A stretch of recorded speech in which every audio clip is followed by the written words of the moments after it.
This Nintendo Switch was a joint Christmas present for my 3 children and me. My youngest son was leaning over the banister on the upstairs landing whilst playing the Switch, probably Mario Kart. It slipped out of his hand and fell approximately 10 to 12 feet between the gap of the banister and the stairs onto a wooden floor. GG! Parts of the Switch casing came apart a few mil. Amazingly, other than the no display when docked, it still works great. However, that means we can't play the 10-pin bowling or similar games as a family. No display when plugging it into a docking station. So I'll obviously go through and test that first. Oh yeah, I can see that there's a little bit of plastic here. Let me just chuck this under the microscope. Not chuck it, I'm not going to chuck it again. It's been through enough. The pins to me here are all good. Can you see down the back of the port we do have some corrosion? What is all that gunk here as well? No, I should power it on. Okay, so touch is all good. Does it take a charge? Fine.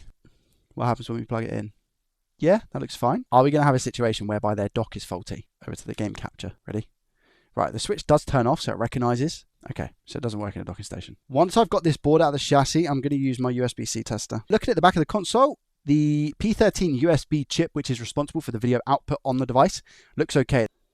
Supposedly all okay, but clearly we know that isn't the case. So I think that's all this is going to be. The pins themselves look okay. It just looks a little bit crusty and dirty. We're going to rotate the heat underneath the board, okay? 450 degrees Celsius I'm currently at.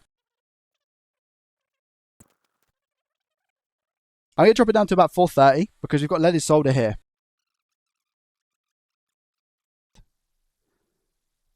All of these are soldered. Power on. Here we go. Game capture. Plugging it in. 3, 2, 1. Was it the charging port or is it something else? Something else. Definitely doesn't show a display on the screen.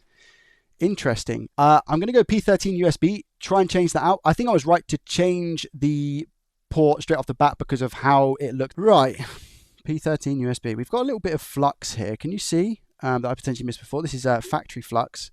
Open line. So we don't have a connection here. I'm pretty sure, correct me if I'm wrong, the readings from this IC, they actually come out to the caps here. But the fact that I don't get a reading on this cap is an indication that it might be P13 USB. Let's swap out P13 USB and see if we then get the reading on that cap that we're meant to have. Do we have our reading? Let's find out. But do we have something? 3, 2, 1.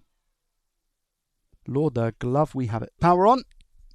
Yep, good. Game capture. 3, 2, 1. It's gone off. Let's go. The family can play Mario Kart. GG.